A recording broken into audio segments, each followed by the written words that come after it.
Salve, salve galera! Tamo de volta em mais um Curiosidade da História e hoje iremos falar sobre a Arca de Noé. Desde a criação ao grande dilúvio e o momento em que cientistas turcos e chineses descobriram a Arca após 4.000 anos no Monte Ararat.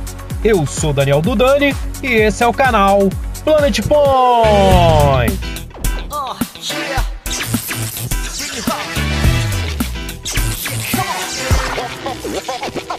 Um mundo corrompido, um Deus furioso, um homem justo chamado Noé, que construiu uma arca e sobreviveu a um dilúvio.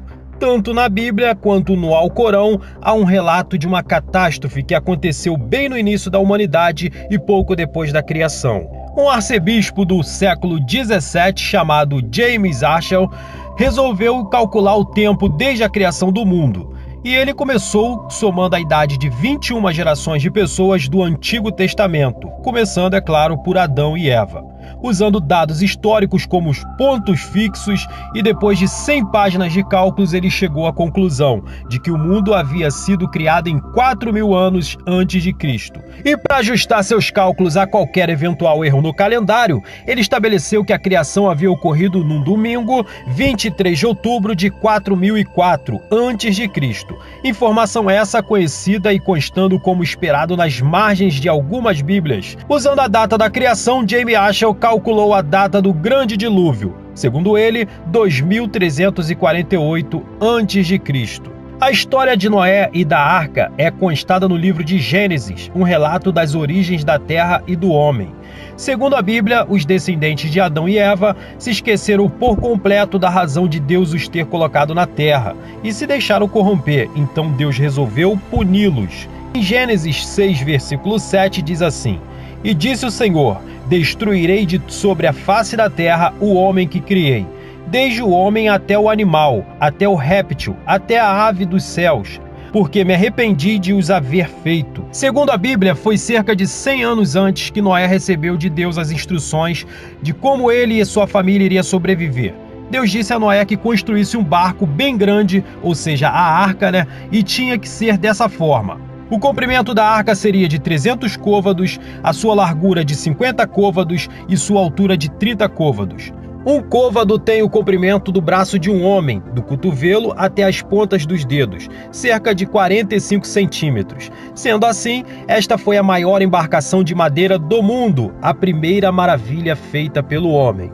Aproximadamente nos últimos 100 anos, caçadores de arcas invadiram o Oriente Médio e escalaram várias montanhas procurando pelo pico aonde a arca pudesse ter se assentado.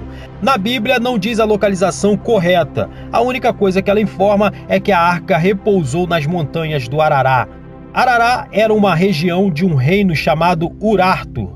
Um dos montes de Ararat, ao leste da Turquia, só recebeu esse nome séculos depois do desaparecimento do reino Urartu, mas nem por isso deixou de ser o local de busca favorito dos arqueólogos. Em 1917, um piloto russo chamado Vladimir Roskovitsky disse ter visto um objeto parecido com uma arca em uma montanha no Ararat.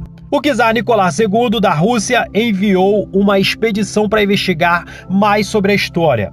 Mas a história depois disso ficou meio confusa, nenhum registro da expedição foi encontrado. Nicolás II afirmou que as fotos foram perdidas numa revolução daquele ano, e logo depois ele saiu do poder. Anos à frente, em 1950, um francês chamado Ferdinand Navarra trouxe um pedaço de madeira antigo do pico de uma montanha no Ararat, que foi datada no início da Era do Bronze.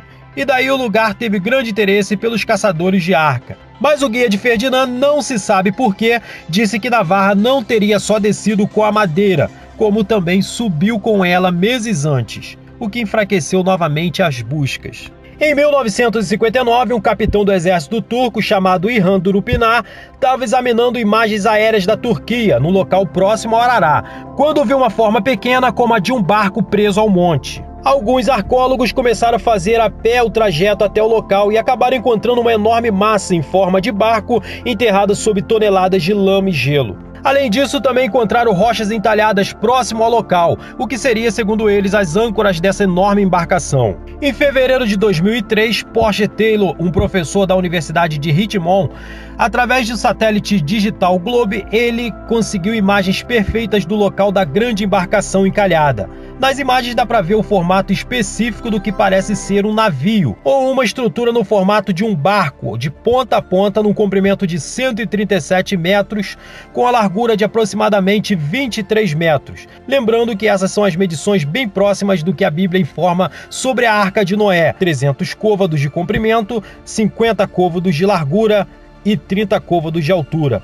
E só em 2009, um grupo de cientistas e escaladores turcos e chineses decidiram acabar com esse grande mistério. Foram até o Arará, conseguiram entrar no local e filmar os restos da grande arca por dentro. E tudo isso a uma altitude de 4.000 metros. Nesse monte que fica ao leste da Turquia, na fronteira com o Irã, foram encontrados 7 grandes compartimentos de madeira cobertos de neves, restos vulcânicos e até restos de matos, o que poderia ser alimento de alguns animais. Os exploradores estão 99,9% convencidos de que sejam os restos da Arca de Noé. Acredite você ou não, foi na mesma área onde a Bíblia relata que estariam no pico de uma montanha ao redor do Arará. Para você que ainda não leu sobre a história da Arca de Noé e do grande dilúvio na Bíblia, veja no livro de Gênesis, do capítulo 6 ao 9. É realmente incrível, em especial no capítulo 9, versículo 8 ao 17, onde Deus faz um concerto com Noé e toda a sua descendência, e também com os animais. Ele disse que nunca mais destruiria o mundo em água novamente, e o sinal do seu concerto apareceria nos céus após as grandes chuvas, ou seja, o arco-íris seria o símbolo do concerto entre Deus e Noé. Mas aí, qual é a sua opinião a respeito desse grande acontecimento da Arca e do Dilúvio? Deixa aqui nos comentários para dividirmos ideias sobre esse assunto. Bom, por hoje é só, semana que vem tem muito mais, lembrando que nossos vídeos agora sobem aqui no canal às quartas em 1 minuto de conhecimento e aos sábados com muito mais curiosidades da história, sempre às 19 horas, beleza? Você que ainda não se inscreveu no canal, se inscreva, ative o sininho para receber todas as novidades em primeira mão, deixe o like de vocês, compartilhe com os amigos e siga o nosso canal nas redes sociais. É isso então, fiquem com Deus, a todos um grande abraço, beijo no coração e tamo junto!